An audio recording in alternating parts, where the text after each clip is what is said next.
18 ਅਗਸਤ ਦਾ ਭਾਰਤ ਅਤੇ ਵਿਸ਼ਵ ਦੇ ਇਤਿਹਾਸ ਵਿੱਚ ਆਪਣਾ ਮਹੱਤਵ ਹੈ ਕਿਉਂਕਿ ਇਸ ਦਿਨ ਕਈ ਅਜਿਹੀਆਂ ਘਟਨਾਵਾਂ ਵਾਪਰੀਆਂ ਜੋ ਇਤਿਹਾਸ ਦੇ ਪੰਨਿਆਂ ਵਿੱਚ ਸਦਾ ਲਈ ਦਰਜ ਹੋ ਗਈਆਂ।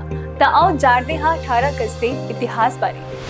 ਪੇਸ਼ਵਾ ਬਾਜੀਰਾਓ ਪਹਿਲੇ ਦਾ ਜਨਮ 18 ਅਗਸਤ 1700 ਨੂੰ ਮਹਾਰਾਸ਼ਟਰ 'ਚ ਹੋਇਆ ਸੀ। 20 ਸਾਲ ਦੀ ਉਮਰ 'ਚ ਪੇਸ਼ਵਾ ਬਣ ਕੇ ਭਾਰਤ 'ਚ ਮਰਾਠਾ ਸ਼ਕਤੀ ਦਾ ਝੰਡਾ ਲਹਿਰਾਉਣ ਵਾਲੇ ਮਹਾਨ ਯੋਧਾ ਬਾਜੀਰਾਓ ਨੇ ਲਗਭਗ 40 ਜੰਗਾਂ ਜਿੱਤੀਆਂ ਸਨ, ਜਿਸ ਕਾਰਨ ਉਹਨਾਂ ਨੂੰ ਦੁਨੀਆ ਦੇ ਮਹਾਨ ਯੋਧਿਆਂ 'ਚ ਗਿਣਿਆ ਜਾਂਦਾ ਹੈ। ਬਾਜੀਰਾਓ ਚੌਥੇ ਮਰਾਠਾ ਸਮਰਾਟ ਛਤਰਪਤੀ ਸ਼ਾਹੂ ਰਾਜਾ ਭੋਸਲੇ ਦੀ ਪੇਸ਼ਵਾ ਸਨ। ਉਹਨਾਂ ਨੂੰ ਬਾਜੀਰਾਓ ਬੱਲਾਲ ਦੇ ਨਾਂ ਨਾਲ ਵੀ ਜਾਣਿਆ ਜਾਂਦਾ ਹੈ। ਬਾਜੀਰਾਓ ਪੇਸ਼ਵਾ ਇੱਕ ਮਹਾਨ ਯੋਧਾ ਸਨ ਜਿਨ੍ਹਾਂ ਨੇ ਆਪਣੇ ਸਮੇਂ 'ਚ ਨਿਜ਼ਾਮ, ਮੁਹੰਮਦ ਬੰਗਸ਼, ਮੁਗਲਾਂ ਅਤੇ ਪੁਰਤਗਾਲੀਆਂ ਨੂੰ ਕਈ ਵਾਰ ਹਰਾਇਆ ਸੀ। ਉਹਨਾਂ ਦਾ ਮਹਾਰਾਸ਼ਟਰ, ਗੁਜਰਾਤ, ਮਾਲਵਾ, ਬੁੰਦੇਲਖੰਡ ਸਮੇਤ ਭਾਰਤ ਦੇ 70 ਤੋਂ 80% ਹਿੱਸੇ ਤੇ ਕਬਜ਼ਾ ਸੀ। ਇਤਿਹਾਸ ਵਿੱਚ ਕਈ ਅਜਿਹੇ ਸੁਲਮੇ ਹੋਏ ਹਨ ਜਿਨ੍ਹਾਂ ਨੇ ਮੁਗਲਾਂ ਨੂੰ ਦਿੱਲੀ ਤੱਕ ਹਰਾਇਆ ਸੀ। ਉਹਨਾਂ ਵਿੱਚੋਂ ਇੱਕ ਸਨ ਬਾਜੀਰਾਓ ਬੱਲਾਲ। ਉਹਨਾਂ ਦੀ ਅਗਵਾਈ, ਯੋਗਤਾ ਅਤੇ ਯੁੱਧ ਰਣਨੀਤੀ ਨੇ ਮਰਾਠਾ ਸਾਮਰਾਜ ਦੀ ਸਥਿਤੀ ਨੂੰ ਮਜ਼ਬੂਤ ਕੀਤਾ ਅਤੇ ਉਹਨਾਂ ਦੀ ਛਵੀ ਇੱਕ ਮਹਾਨ ਸੈਨਾਪਤੀ ਵਜੋਂ ਉੱਭਰੀ। ਉਹਨਾਂ ਨੇ ਹਿੰਦੂ ਪਾਤਸ਼ਾਹੀ ਦੀ ਸ਼ੁਰੂਆਤ ਕਰਨ ਦੇ ਮਕਸਦ ਨਾਲ ਦਿੱਲੀ ਵੱਲ ਅੱਗੇ ਵਧਣ ਦਾ ਸੱਦਾ ਦੇ ਕੇ ਛਤਰਪਤੀ ਸ਼ਿਵਾਜੀ ਦੇ ਹਿੰਦਵੀ ਸਵਰਾਜ ਦੀ ਸਥਾਪਨਾ ਦੀ ਮਿਸ਼ਨ ਦੀ ਅਸਲ ਵਿਰਾਸਤ ਨੂੰ ਅੱਗੇ ਵਧਾਇਆ ਸੀ। ਜਦਕਿ 28 ਅਪ੍ਰੈਲ 1740 ਨੂੰ ਪੇਸ਼ਵਾ ਬਾਜੀਰਾਓ ਪਹਿਲੇ ਦਾ ਦੇਹਾਂਤ ਮੱਧ ਪ੍ਰਦੇਸ਼ 'ਚ ਹੋਇਆ ਸੀ। 18 ਅਗਸਤ 1923 ਨੂੰ ਲੈਫਟੀਨੈਂਟ ਕਰਨਲ ਏ.ਬੀ. ਤਾਰਾਪੋਰੇ ਦਾ ਜਨਮ ਮੁੰਬਈ ਵਿੱਚ ਹੋਇਆ ਸੀ। ਉਹ ਭਾਰਤੀ ਫੌਜ ਦੇ ਉੱਘੇ ਅਧਿਕਾਰੀ ਸਨ।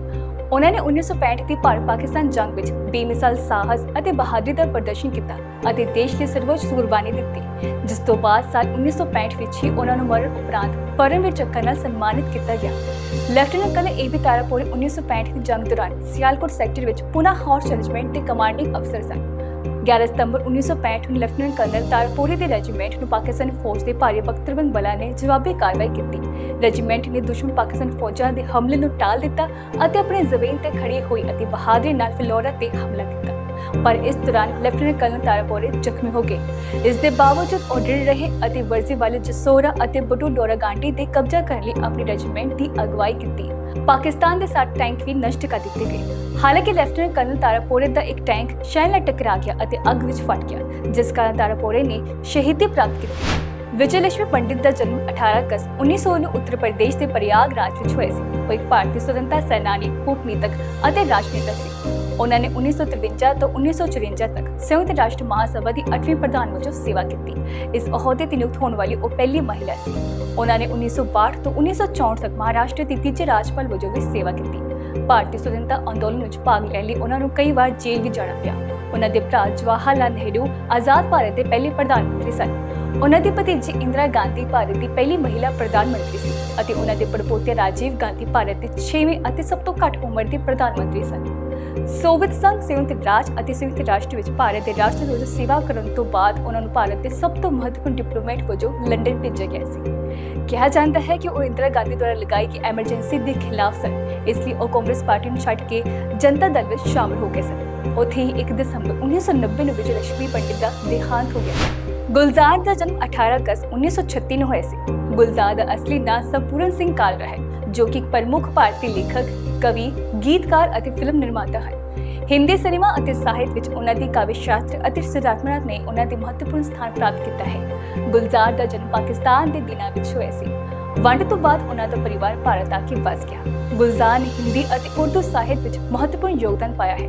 ਉਹਨਾਂ ਦੀਆਂ ਕਵਿਤਾਵਾਂ ਤੇ ਗਜ਼ਲਾਂ ਭਾਵਨਾਤਮਕ ਗਹਿਰਾਈ ਅਤੇ ਸੁੰਦਰਤਾ ਲਈ ਮਸ਼ਹੂਰ ਹੈ। ਗੁਲਜ਼ਾਰ ਨੂੰ 2002 ਵਿੱਚ ਸਾਹਿਤ ਅਕੈਡਮੀ ਅਵਾਰਡ ਅਤੇ 2004 ਵਿੱਚ ਭਾਰਤ ਸਰਕਾਰ ਦੁਆਰਾ ਦਿੱਤੇ ਗਏ ਤੀਜੇ ਸਭ ਤੋਂ ਵੱਡੇ ਨਾਗਰਿਕ ਪੁਰਸਕਾਰ ਪਦਮ ਭੂਸ਼ਣ ਨਾਲ ਵੀ ਸਨਮਾਨਿਤ ਕੀਤਾ ਜਾ ਚੁੱਕਿਆ ਹੈ। 2009 ਵਿੱਚ ਉਹਨਾਂ ਨੂੰ ਡੈਨੀ ਬੋਇਲ ਦੁਆਰਾ ਨਿਰਦੇਸ਼ਿਤ ਫਿਲਮ ਸਲਮਡੌਗ ਮਿਲੀਅਨਰ ਵਿੱਚ ਉਹਨਾਂ ਦੇ ਦੁਆਰਾ ਲਿਖੇ ਗਏ ਗੀਤ ਜੈ ਹੋ ਸਰਵੋਤਮ ਗੀਤ ਲਈ ਆਸਕਰ ਅਵਾਰਡ ਮਿਲਿਆ ਸੀ।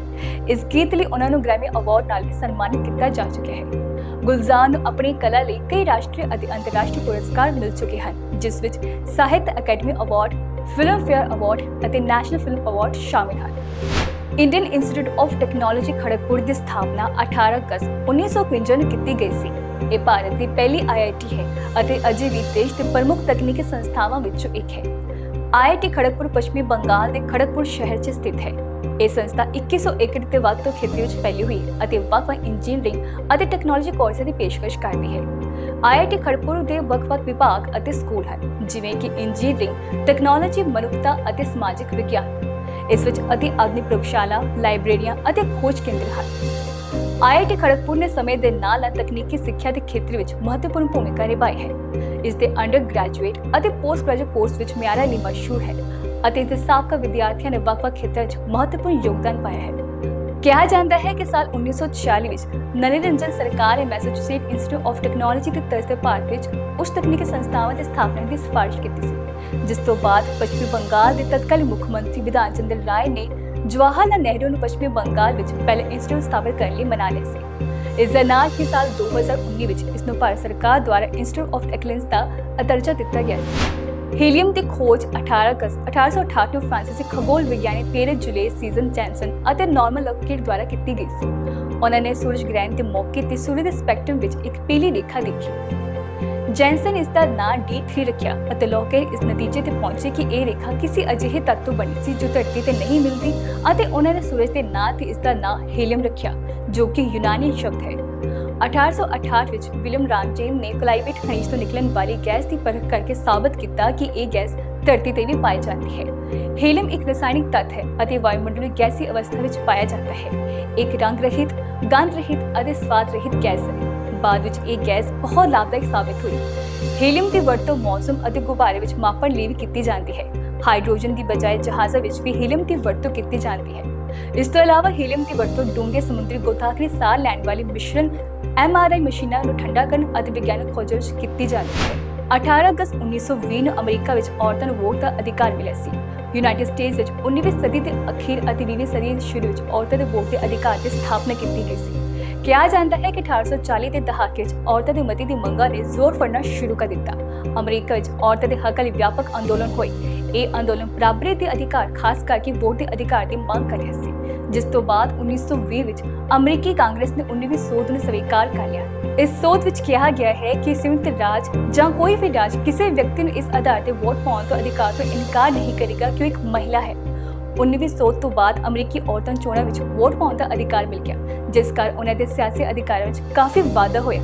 ਇਹ ਅਧਿਕਾਰ ਪ੍ਰਾਪਤ ਕਰਨ ਤੋਂ ਬਾਅਦ ਔਰਤਾਂ ਨੇ ਰਾਜਨੀਤੀ ਵਿੱਚ ਵਧੇਰੇ ਸਰਗਰਮ ਭੂਮਿਕਾ ਨਿਭਾਉਣੀ ਸ਼ੁਰੂ ਕੀਤੀ ਅਤੇ ਸਮਾਜ ਵਿੱਚ ਉਹਨਾਂ ਦੇ ਯੋਗਦਾਨ ਦੀ ਸਕਾਰਤਾ ਵੱਧ ਗਈ।